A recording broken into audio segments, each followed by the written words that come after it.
મહાશિવરાત્રિનો મહાપર્વ છે. હું અમદાવાદથી આવું છું. બચપનથી જ અહીંયા આવું છું. આશ્રમમાં મોટી થઈ ગુરુજી સાથે.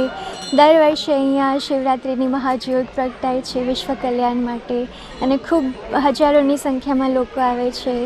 અહીંયા મહાશિવરાત્રિનો મહામેળો ભરાય છે જ્યાં લોકો એકદમ ખુશી ખુશી આવે છે. અને હું અત્યારે લંડન છું, પણ જેટલી વખત અહીંયા આવું છું એટલી વખત મને બહુ શાંતિ લાગે છે. એકદમ સરસ આભાસ થાય છે. દાદામાં કેવો વિશ્વાસ છે? બહુ વિશ્વાસ છે. એમના લીધે જેટલા કામ થયા છે બધા અહીંયાથી થયા છે, તો એ બહુ વિશ્વાસ છે. શું નામ આપનું? આરોહી વ્યાસ.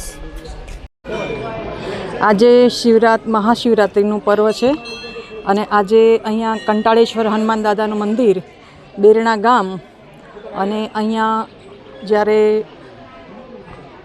રૂની દિવેટ અહીંયા થાય છે અને ખૂબ અહીંયા શાંતિ લાગે છે. આપણે આવીએ છીએ ત્યારે અહીંયા જ્યોત પ્રગટાવવામાં આવે છે અને અહીંની જે અનુભૂતિ છે એ તો અવલૌકિક છે.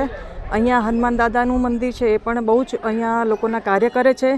શિવજીનું મહાપર્વ છે. અહીંયા વિશ્વ શાંતિ માટે જે જ્યોત જલાવવામાં આવે છે એ અહીંયાથી એકદમ એની રજમાં એનો આપણને અનુભવ થાય છે. અહીંયા આપોઆપ આજે પણ જ્યોત પ્રગટી ગઈ છે અને કોઈ અદ્ભુત શક્તિ જે છે એ કોઈ વાસ કરે છે અહીંયા, અને એ આવી અને આજે જ્યોત પ્રગટાવી ગઈ છે અને ખૂબ ખૂબ અહીંયા મેળો પણ ભરાય છે અને ખૂબ આનંદનો અનુભવ થાય છે. અહીંયા અમે આવીએ છીએ લગભગ 35 વર્ષથી આવીએ છીએ. મારા હસબન્ડ અહીંયા 35 વર્ષથી આવે છે, એની સાથે હું આવું છું. મેરેજ પહેલાંના આવે છે અને દર શિવરાત્રિ અમે લોકો અહીંયા આવીએ છીએ અને ખૂબ અમને ગમે છે. શ્રદ્ધાળુ ખૂબ આવે છે, વિશ્વાસથી આવે છે. શું નામ આપનું? જાગૃતિબેન વ્યાસ. બનાસકાંઠા જિલ્લાના હિંમતનગર પાસે બેરણા ગામ આવેલું છે. બેરણા ગામમાં કંટાળેશ્વર હનુમાનજી મંદિર આવેલું છે. એ હનુમાનજી મંદિરના પરિસરમાં અલગ અલગ દેવી દેવતાઓના મંદિર આવેલા છે. જેમ કે વૈકુંઠધામ આવેલું છે, વિષ્ણુ ભગવાનનું મંદિર છે, શિવાલય છે, ગાયત્રી માતાનું મંદિર છે, વિશ્વકર્મા ભગવાનની વિરાટ મૂર્તિ છે, ખોડિયાર માતાનું મંદિર આવેલું છે, ગણપતિ ભગવાનની મૂર્તિ આવેલી છે, નાગદેવતાનું મંદિર છે. અલગ અલગ દેવી દેવતાઓના મંદિર આવેલા છે. અહીં આગળ શિવજીની 51 ફૂટ ઊંચી પ્રતિમા આવેલી છે, જેમાં 1000 સહસ્ત્ર લિંગ સ્થાપિત કરવામાં આવેલા છે. દર શિવરાત્રિએ અહીં આગળ એક મહાજ્યોતનું આયોજન કરવામાં આવે છે. એ મહાજ્યોત 1.25 મણ રૂમાંથી બનાવવામાં આવે છે અને તેમાં 20 ડબ્બા ઘી પૂરવામાં આવે છે.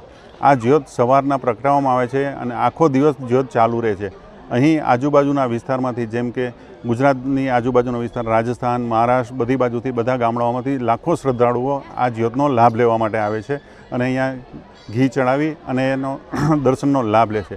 આ જ્યોત પ્રગટાવવા પાછળનો આશય વિશ્વની અંદર શાંતિ સ્થપાય, વિશ્વનું કલ્યાણ થાય એ માટે કરવામાં આવે છે. શું નામ આપનું?